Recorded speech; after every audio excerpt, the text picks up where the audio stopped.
At my graduation dinner, Dad laughed and said, "You're old enough now, either pay rent or move out."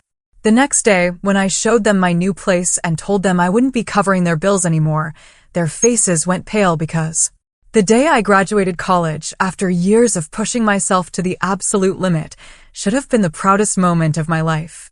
Instead, at our celebratory dinner, my father looked me dead in the eye and delivered an ultimatum that cut me to my core. He had no idea I'd been planning my escape for months, and that the look on their faces the next day would be worth every single penny I'd saved. You see, from the outside, we looked like the quintessential middle-class American family. We lived in a nice 4-bedroom house in Pennsylvania. My dad, Robert, had a good job as a senior systems analyst, and my mom, Diana, worked part-time at the library. My younger brother, Jake, and I never wanted for anything. We had annual beach vacations, birthday parties, and piles of presents at Christmas. Everything seemed picture perfect.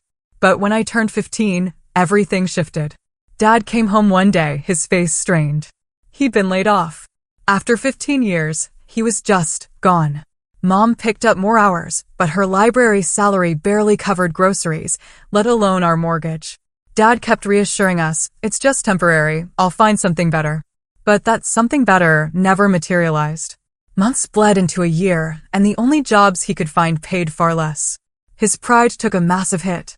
I'd hear him late at night, the computer screen glowing on his frustrated face as he scrolled through job listings. The house, once so lighthearted, became a place of whispered arguments and palpable tension after Jake and I went to bed. By 16, I knew I had to help. I got a job at the local grocery store, bagging groceries after school and on weekends. My first paycheck was just over $100. I proudly handed it to my mom. She said, "Oh, honey, you should keep this," but I saw the relief flood her eyes. "I want to help, Mom. We're family," I insisted. What started as a gesture quickly became an expectation. When the electricity bill arrived with a past due notice, Dad looked pointedly at me. "Sophia, can you chip in this month? Just until I get back on my feet." I didn't mind at first. I picked up more shifts, added a weekend job waiting tables at a diner. My grades dipped, but I still managed a solid B average while working nearly 30 hours a week in high school. By senior year, I was paying for my own clothes, school supplies, activities, and still contributing around $300 a month to the household. Dad had found a job, but it paid half his old salary, and somehow, our finances never improved. What I didn't know then was that Dad had developed a gambling habit. He'd stop at the casino on his way home, convinced he could win back what we'd lost. Mom later told me she knew but felt powerless. He'd promise it was the last time, then be back at the slot machines days later. Jake, meanwhile, never seemed to notice. 3 years younger than me, he was completely sheltered. While I worked double shifts, he played video games with friends. He'd ask for the latest gaming console for Christmas, and somehow, the money appeared. When I needed new shoes for work, I bought them myself. "Your brother is still young," Mom would say when I pointed out the disparity. "Let him enjoy his childhood." So I did. I worked, I studied, I kept us afloat.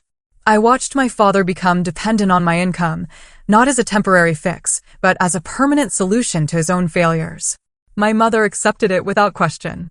And they both treated me differently, expecting adult responsibilities from me while allowing Jake teenage freedoms. When college acceptance letters rolled in, I had my pick of schools. But the full scholarship to our local state university made the decision simple. I couldn't leave my family financially, even though a part of me desperately wanted to escape.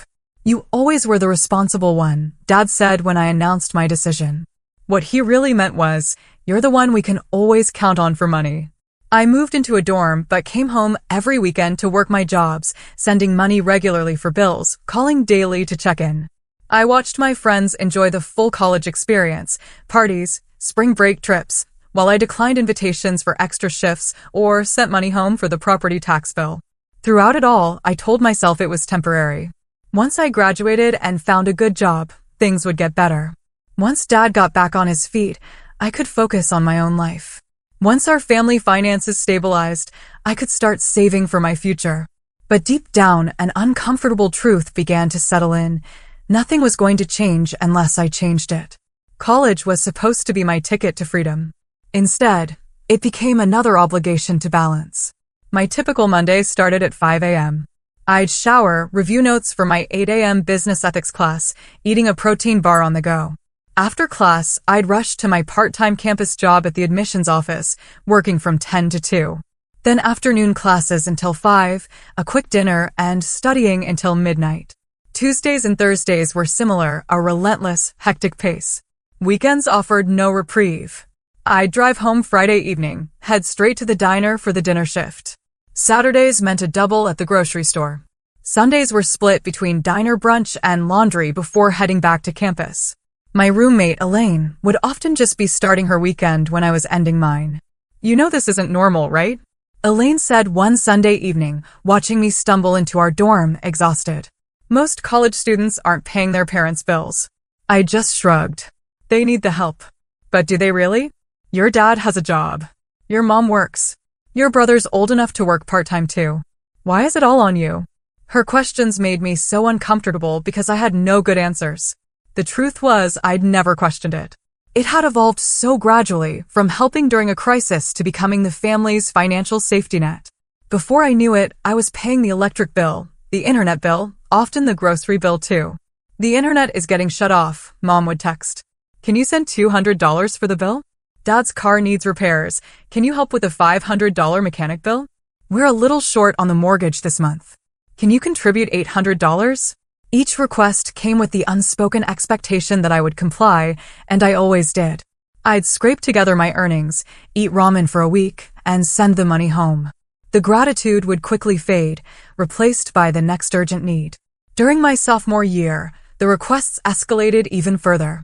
I was regularly sending nearly 70% of my earnings home. My own expenses were bare minimum. Used textbooks, clothes I'd worn for years, never eating out unless it was a free meal from my diner shift. That's when Elaine staged her intervention. "This has to stop," she said, sitting me down one evening. "You're killing yourself while your family takes advantage of you." "They're not taking advantage," I protested weakly. "They need help." "Then why isn't your brother helping? Why did your dad just buy a new television? Why did your mom post about their weekend getaway on social media?" I had no answers. The new TV appeared the same week I'd sent money for what Dad called essential bills.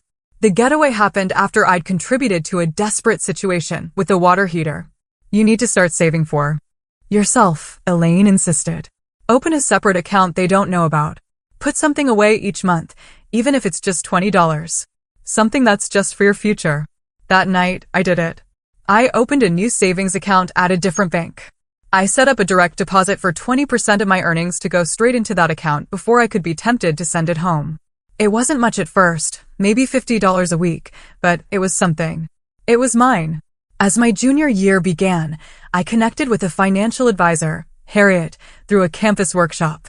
Harriet reviewed my situation with concern. "You've taken on an adult burden while you're still establishing yourself," she noted. "This pattern will continue as long as you allow it." With Harriet's guidance, I began to educate myself. Budgeting, investing, setting financial boundaries. We created a plan to gradually reduce my family contributions while building my own safety net. "Your first loyalty has to be to yourself, Sophia," Harriet reminded me. "You cannot help others if you are drowning."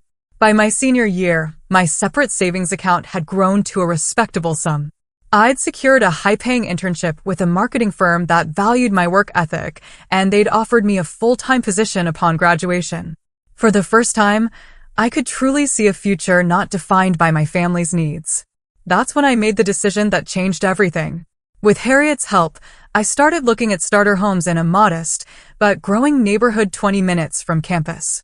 Prices were reasonable, and with my savings, excellent credit score, and new job offer, I qualified for a mortgage. I found a small 2-bedroom house with a yard and a front porch. It needed some cosmetic work, but it was structurally sound. The price was within my budget, especially considering what I'd been contributing to my parents' household all these years. 3 months before graduation, I closed on the house in secret. Only Elaine and Harriet knew. I arranged for the closing during spring break, telling my family I was working extra shifts. I signed the papers with trembling hands, simultaneously terrified and exhilarated by my boldness. "This is the first day of your independent life," Harriet said as she witnessed my signature. I kept the house empty for those 3 months, occasionally visiting to sit on the floor of what would soon be my living room, planning where furniture would go, how I'd decorate.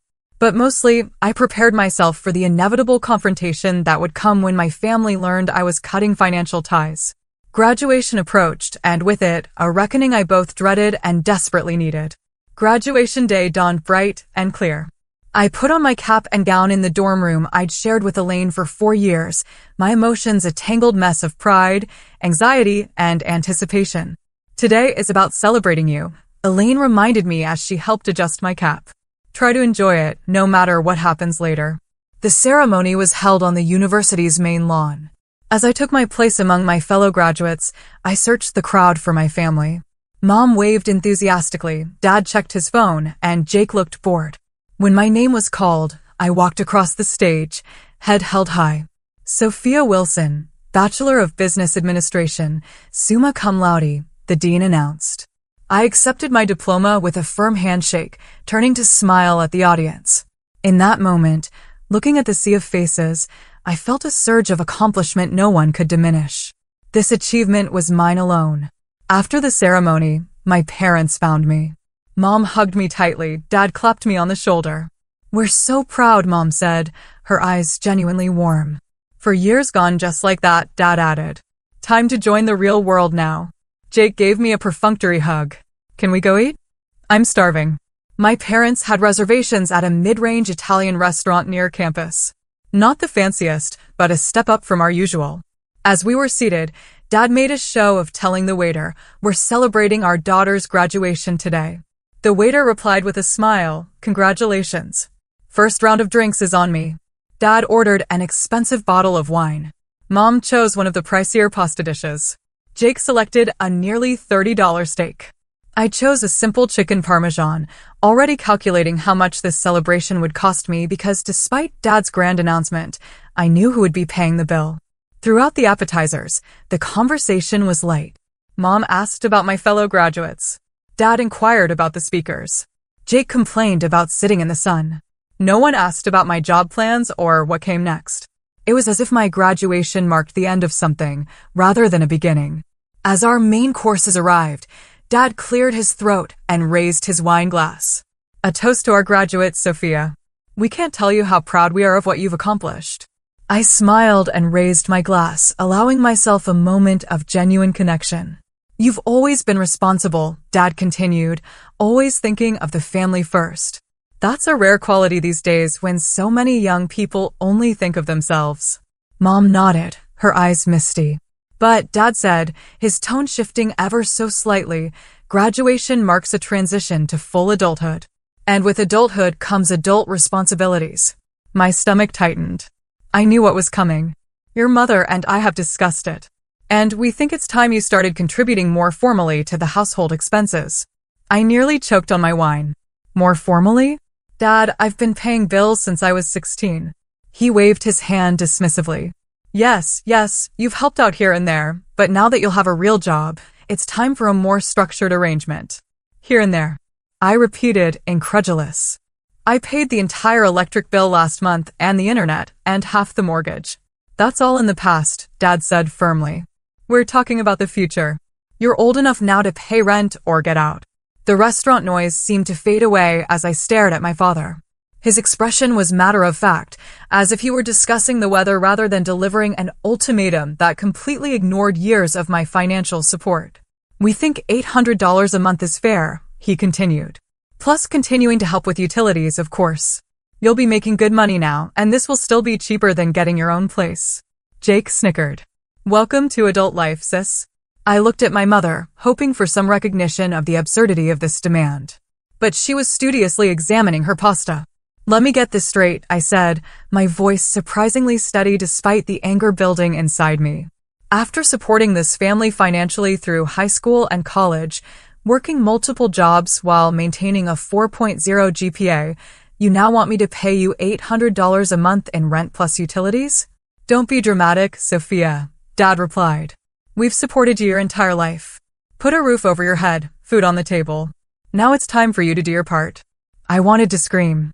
I wanted to list every dollar I'd contributed over the past 7 years. I wanted to throw the expensive wine in his face and walk out. Instead, I took a deep breath and said, "I'll think about it." That seemed to satisfy him. The conversation moved on to Jake's summer plans, which apparently involved a road trip with friends that my parents were helping fund.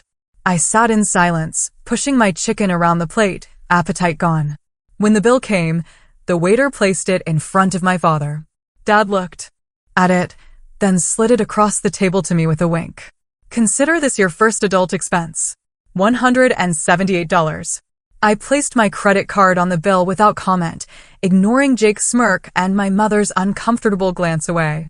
The drive home was silent. I stared out the window, mentally calculating how much money I had given my family over the years and how much I had left in my secret account. By the time we pulled into the driveway, I had made my decision. Tomorrow would be the beginning of my new life, whether they were ready for it or not. Sleep completely eluded me that night. I lay in my childhood bedroom, staring at the glow-in-the-dark stars on the ceiling that had been there since I was 10. The dinner conversation replayed in my mind on an endless loop. The casual dismissal of my years of contribution. The entitlement in my father's voice. The silence from my mother. The smug look on Jake's face. 6 months earlier, I had sat across from Harriet in her small office, nervously twisting a tissue in my hands. "I need to make a change," I had told her. "But I'm afraid of what it will do to my family." Harriet had looked at me with compassion, but also with firmness. "Sophia, we have reviewed your finances together for over a year now. Do you know what I see?" I shook my head. "I see someone who has contributed over $30,000 to her family's expenses while taking on student debt and working herself to exhaustion. I see parents who have come to expect this support as their due. And I see a pattern that will continue indefinitely unless you break it." She pulled out a folder containing the documentation we had compiled together, bank statements showing transfers to my parents, receipts for bills paid, a spreadsheet tracking every contribution. "Your starting salary at Meridian Marketing will be $60,000 annually. If you continue supporting your family at current levels, you will give them approximately $24,000 each year. That is 40% of your income." When she put it that way, the situation seemed even more absurd. "You have saved diligently despite these demands," Harriet continued. "You have $15,000 in your separate account. That is enough for a down payment on a modest home in several neighborhoods we have discussed." That day, we had mapped out a plan. I would continue my contributions until graduation to avoid conflict. Meanwhile, I would work with a realtor to find a suitable property close before graduation and move immediately after.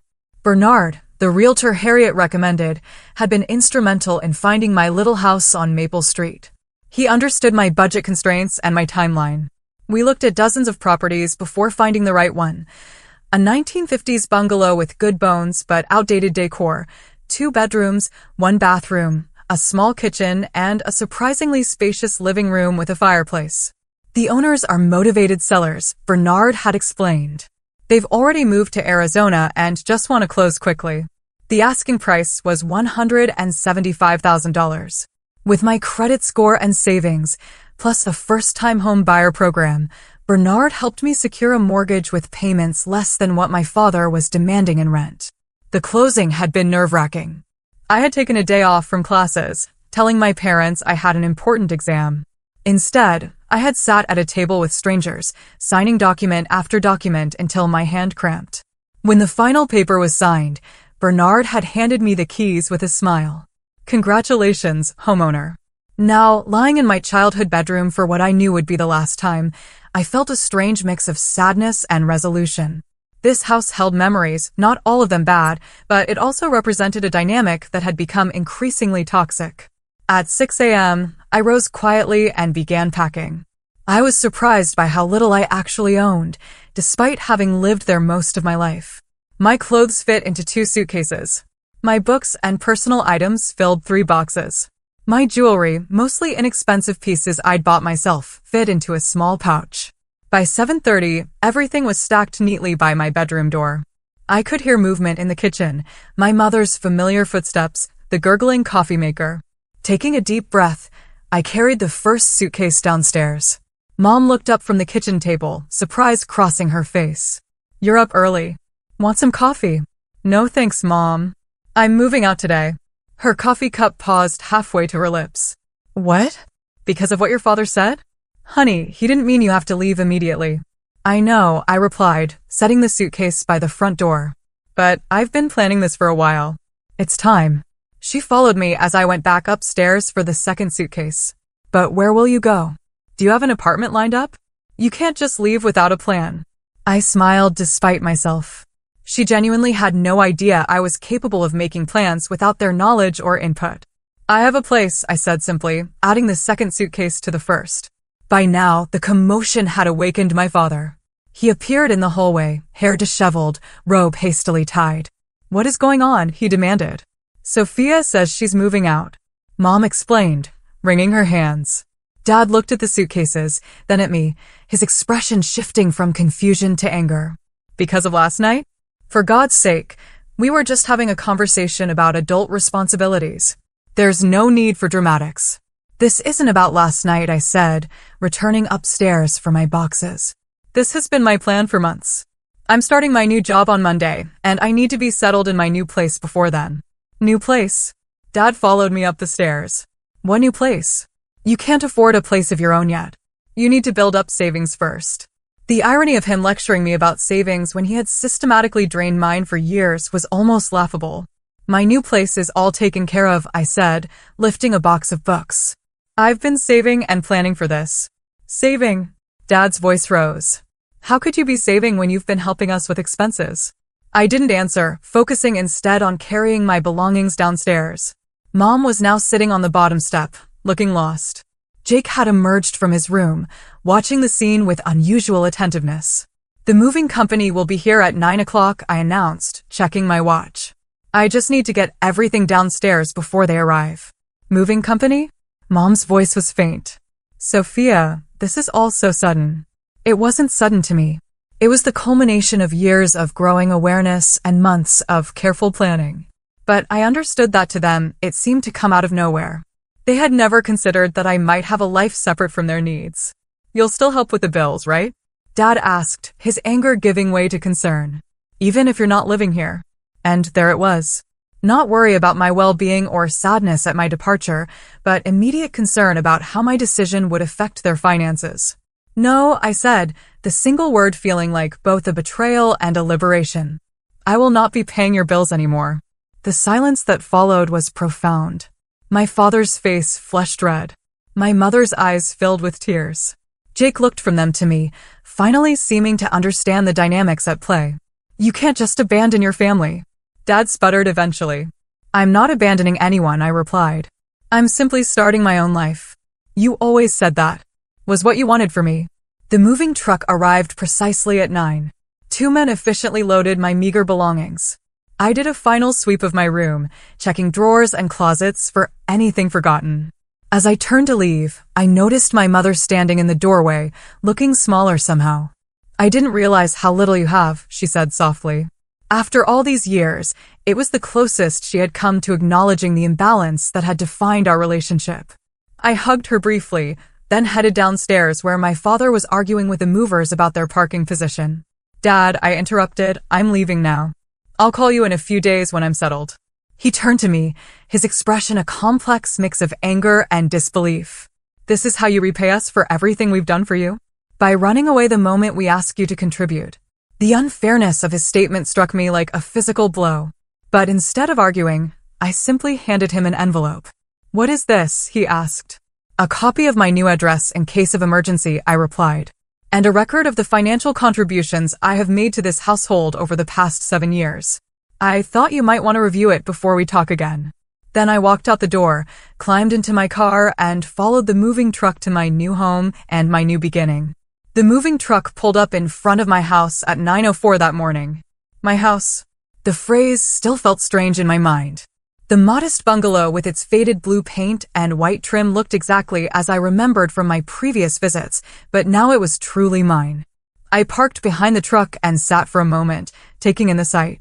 The small front yard needed attention, the grass overgrown, a few weeds pushing through cracks in the concrete path. The porch had a slight sag on one side. The gutters could use cleaning. But the bones were good and it was mine.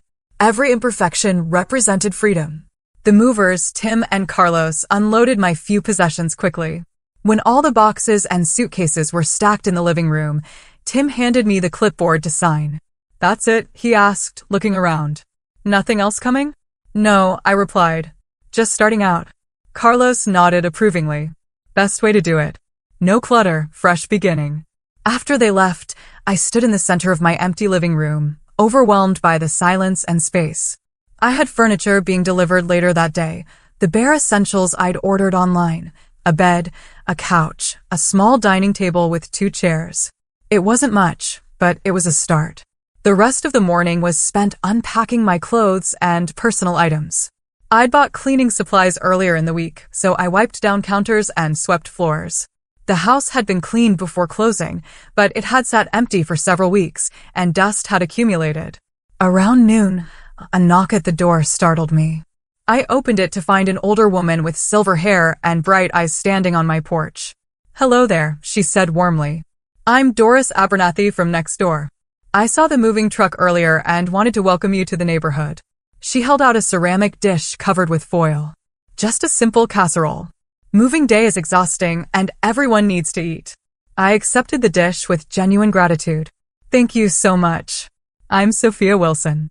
I just graduated college and this is my first house." Doris beamed. "How wonderful. A young homeowner. That's not something you see every day anymore." We chatted for a few minutes, Doris filling me in on the neighborhood, the couple across the street who'd lived there for 30 years, the young family 2 doors down with twins, the best day for trash collection, and which local grocery store had the freshest produce. "If you need anything at all, you just come knock," she said as she prepared to leave. "Oh, and the previous owners left some perennial bulbs in the garden. They'll come up next spring. Beautiful tulips and daffodils." After Doris left, I felt slightly less alone.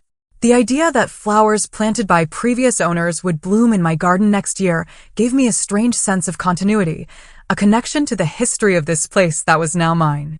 The furniture delivery arrived at 3 p.m. 2 men efficiently assembled my bed frame and positioned the couch and table. By 5, I had a semblance of a home. The bed was made with new sheets. The couch faced the small fireplace.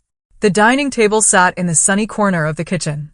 That first night alone in my house was both terrifying and exhilarating. Every creak and rustle of the old building made me jump. The shadows seemed different from those in my childhood home. The street noises were unfamiliar. But underlying the nervousness was a profound sense of accomplishment.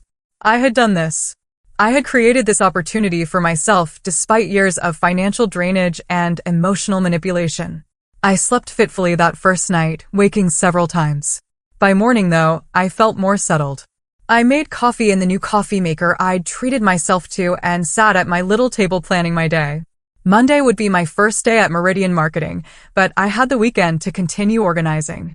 Sunday evening, my phone began buzzing with texts from my family.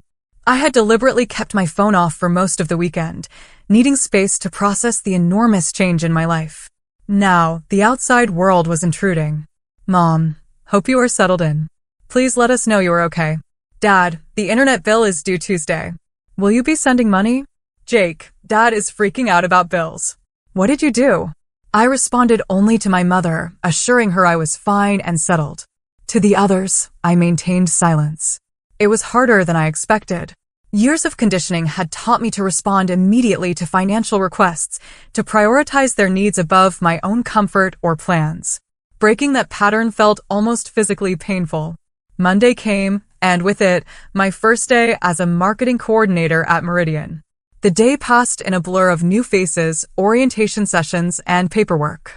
By the time I returned to my little blue house, I was exhausted but exhilarated. This was the beginning of my career, my independent life. Tuesday brought more texts from my father, increasingly urgent. "Dad, the electricity bill is past due. They are threatening to shut it off." "Dad, did you get my message about the internet bill? It is important for Jake's schoolwork." "Dad, Sophia, you cannot just ignore your family responsibilities." Wednesday, my mother called during my lunch break, her voice tight with worry.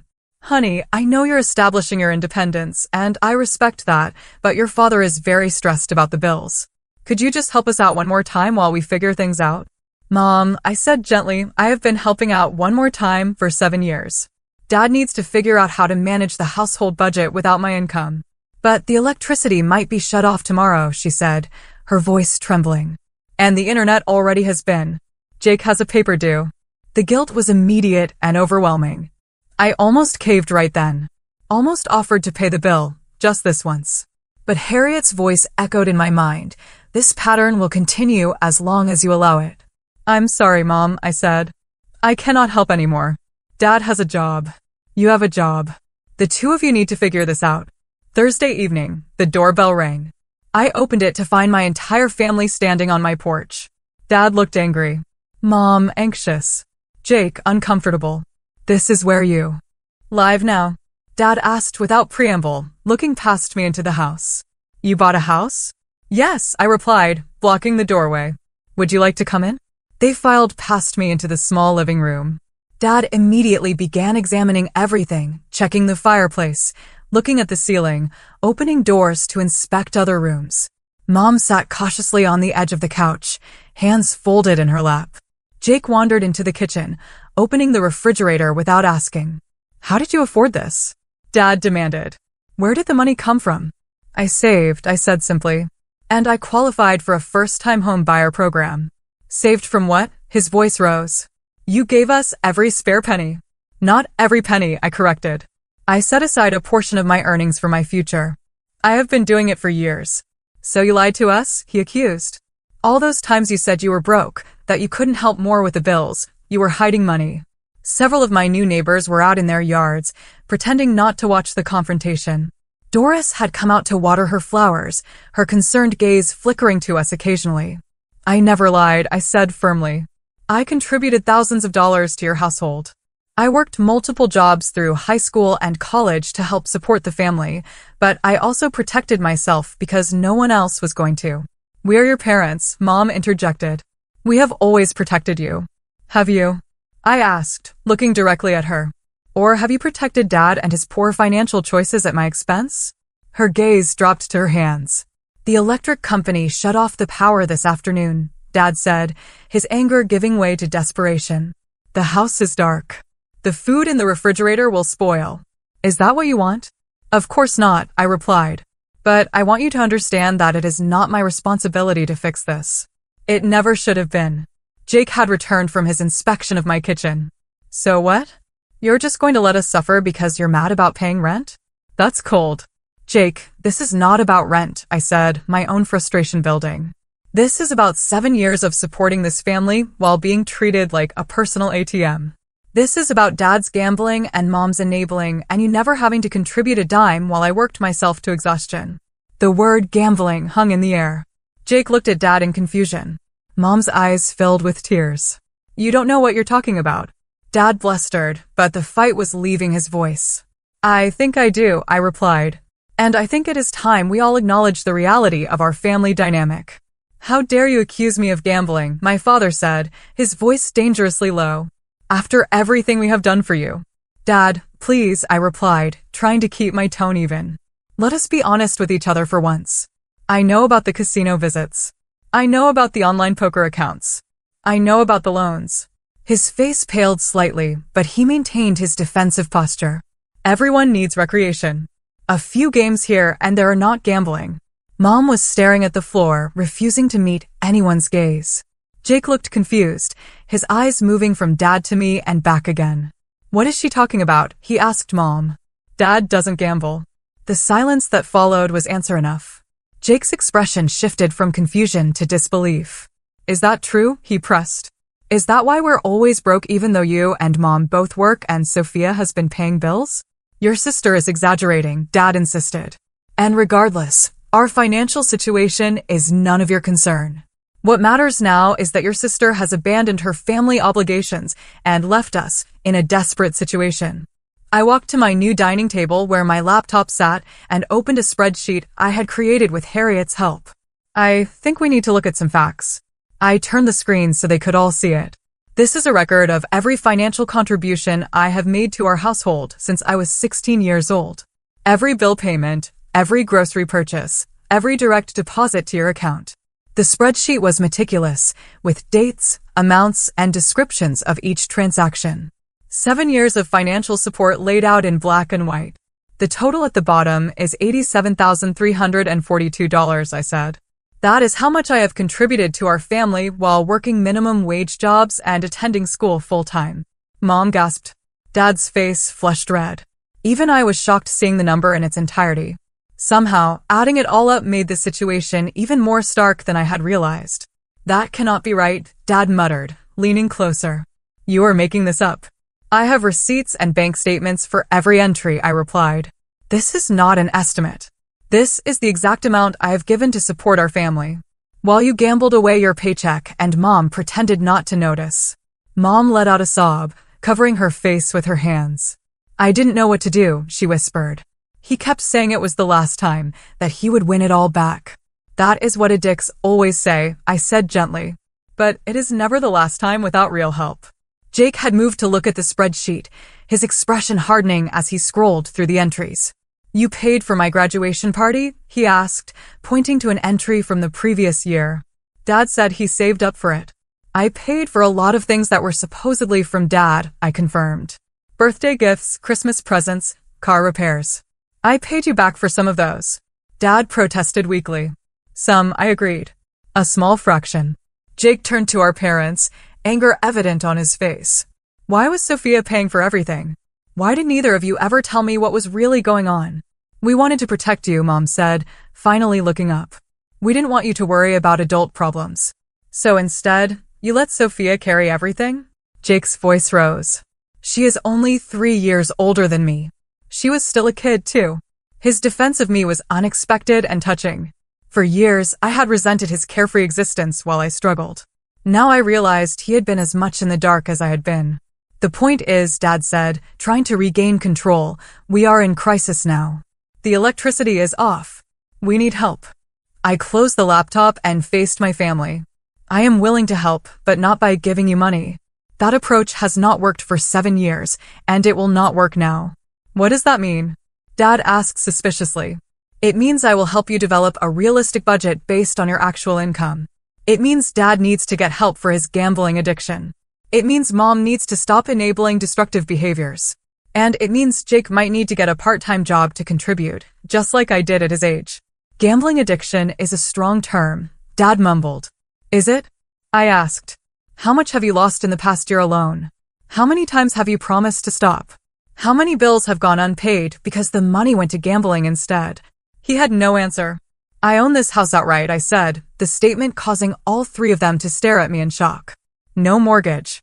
I saved enough for a substantial down payment, and the first-time home buyer program covered the rest, based on my income and credit score. That is impossible, Dad said, but his voice lacked conviction. Not impossible when you have been saving since you were 16 and recently received a signing bonus from your new employer, I replied. Not impossible when you have been learning about financial planning instead of looking for the next quick win. The reality of my independence was finally sinking in. My father's face had gone from red to pale, the full implications becoming clear. I would not be returning to rescue them. I would not be sending money. The ATM they had relied on for years was permanently closed. So that is it? Dad asked, a note of desperation creeping into his voice. You're just cutting us off completely? I am giving you a choice, I clarified. Option 1. I help you create a financial plan. Dad seeks treatment for gambling addiction. Mom takes a more active role in household finances, and Jake contributes through part-time work. We rebuild our relationship on healthier terms. And option 2? Mom asked quietly. Option 2 is that you continue as you have been, but without my financial support. You figure it out on your own.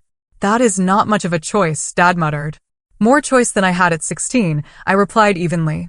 The silence that followed was heavy with unspoken emotions. Years of resentment, manipulation, and misplaced responsibilities hung between us.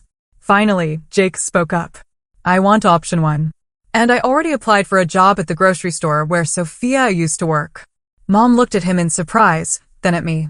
I want option 1 too. I should have been stronger years ago. I am sorry, Sophia. All eyes turned to Dad. He stood rigid, pride warring with necessity on his face. You really own this house? He asked again. I nodded. And we might lose ours if things do not change, he acknowledged reluctantly. The second mortgage you took out last year without telling Mom is catching up to you, I said, revealing that I knew even more than they thought. Mom gasped. Second mortgage, Robert? You said that was a small personal loan. Dad's shoulders slumped. The facade finally crumbled completely. I will try option 1, he said, his voice barely audible. But I don't have a problem. I can stop anytime. That is the first thing we will need to address, I said firmly. You cannot solve a problem you will not acknowledge. As they prepared to leave, the reality of their situation visibly weighed on them. No electricity at home. Mounting bills. Secrets exposed. The dynamic had shifted irreversibly. We will talk tomorrow about next steps, I said as they stood on my porch. For tonight, you can stay at the Comfort Inn on 4th Street. I will call and pay for one night while you figure things out. It was the only financial assistance I was willing to offer, a buffer to ease the transition rather than a return to old patterns. As their car pulled away, I felt a complex mix of emotions: guilt for their predicament, anger at years of exploitation, hope that real change might be possible. But most of all, I felt an overwhelming sense of liberation. The truth was finally out in the open, and with it came the possibility of healing. 3 months after that confrontation on my porch, life had changed dramatically for all of us. My little blue house had truly become mine, with personal touches that made it feel like home. I'd painted the living room a warm cream color, hung curtains, and planted flowers in the front yard with advice from Doris. Each change, no matter how small, represented my independence and growing sense of self. At work, I was thriving. My position at Meridian Marketing challenged me in ways school never had, and my supervisors had already recognized my work ethic and organizational skills. A small promotion came after just 2 months, along with the responsibility of managing our social media accounts. The stability of a regular paycheck that was mine alone felt like a luxury after years of immediately dividing my earnings among various family needs. The relationship with my family had evolved into something I couldn't have imagined on that tense graduation night. It hadn't been easy, and there had been setbacks, but progress was undeniable. Dad had initially resisted attending Gamblers Anonymous meetings, insisting he could control his habit without help. It took the mortgage company sending a formal notice of foreclosure proceedings to finally break through his denial. The night he received that letter, he called me in tears, something I had never witnessed before. I don't want to lose our home, he had said, his voice breaking. I don't want to lose my family. Please help me. The next day, I drove him to his first GA meeting. He had gone 3 times a week since then. The process was difficult for him, requiring an honesty and vulnerability that didn't come naturally after years of deception. But seeing him work through the 12-step program, acknowledging the harm his addiction had caused, gave me hope that real change was possible. He even landed a new position at Anderson Technology, not management, but a solid salary with room to grow. Mom had found full-time work as an office manager at a local dental practice, doubling her previous income from the library. The job seemed to give her not just financial security, but a confidence I hadn't seen in her before. She had also started attending support groups for families of gambling addicts, learning how her enabling behavior had contributed to the problem. I thought I was protecting everyone by keeping the peace, she told me over coffee one Sunday afternoon. But I was just making it possible for the situation to continue. I failed you, Sophia. I let you carry burdens that were never yours to bear. Her acknowledgement of my experience was healing in ways I had not expected. For years, I had felt invisible in my own family, valued only for what I could provide financially. Having my mother truly see me was a gift. Jake had surprised everyone with his response to the family crisis.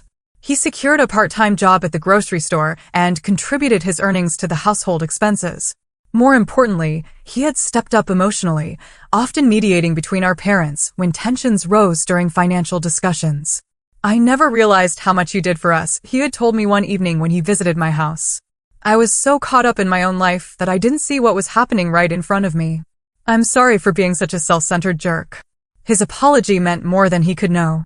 The resentment I had carried toward him for years began to dissolve, replaced by a genuine fondness for the young man he was becoming. As for me, the most significant change was internal. The constant anxiety about money that had been my companion since adolescence was gradually subsiding. I was learning to spend on myself without guilt, to save for my future without fear, and to establish boundaries without apology. Part of that growth included dating for the first time in years. Between work and family obligations, romantic relationships had seemed an impossible luxury during college.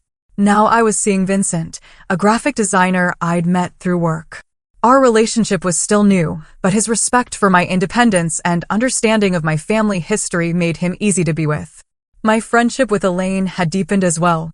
She had been right all along about my family dynamic, and her unwavering support had been crucial during the difficult transition. We met weekly for dinner, alternating between her apartment and my house, sharing stories and advice as we navigated early adulthood together.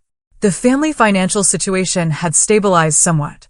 With Dad's gambling under control, Mom's new job, and Jake's contribution, they had managed to negotiate with the mortgage company and keep the house. They were on a strict budget that I had helped create, but did not fund. Sometimes they slipped up, and occasionally Dad would hint about needing help with an unexpected expense, but I maintained my boundaries with gentle firmness. "I can help you figure out how to handle that within your budget," I would offer instead of money. "Or we can look at what expenses might be reduced this month to cover it." It wasn't always easy. Years of conditioning had trained me to rescue them at any cost to myself. Sometimes the guilt was overwhelming, especially when Mom mentioned having to cancel small luxuries or when Jake talked about delaying his college plans to work more hours. But I reminded myself that true help meant supporting their independence, not fostering dependence. One Sunday evening, almost exactly 3 months after our confrontation, my family came to my house for dinner. It was our new tradition, a weekly meal together that symbolized our changing relationship. I had prepared a simple but delicious meal, and we sat around my small dining table, the conversation flowing more easily than it had in years. "I have some news," Dad announced as we finished dessert. "I have been offered a position at Anderson Technology. It's not management level like my old job, but the salary is better than what I'm making now, and there is room for advancement." "That's wonderful," Mom exclaimed, genuine pride in her voice. "Congratulations, Dad," I added, reaching over to squeeze his hand. "You deserve this opportunity." He squeezed back, his eyes suspiciously bright. "I couldn't have done it without all of you, especially you, Sophia. Your tough love saved this family, even when we fought against it." His acknowledgement brought tears to my eyes. For so long, I had wanted nothing more than for my parents to see me, to value me for more than my financial contribution. This simple recognition felt like the closing of one chapter and the beginning of another. As they prepared to leave that evening, Mom hugged me tightly. "I am so proud of the woman you have become," she whispered. "You taught us all what real strength looks like." Standing on my porch, watching their car drive away, I felt a sense of peace I hadn't experienced in years. The journey had been painful, the confrontations difficult, and the changes challenging. But through it all, I had discovered my own worth beyond what I could provide for others. I had learned that true family supports each other's growth rather than exploiting each other's weaknesses. Most importantly, I had learned that sometimes the most loving thing you can do for someone is to stop rescuing them and instead stand beside them as they learn to rescue themselves. Life wasn't perfect. My family still struggled at times. I still battled old habits of over-responsibility. But we were all growing, healing, and building something healthier together. And that was worth every difficult conversation, every painful boundary, and every brave step toward change.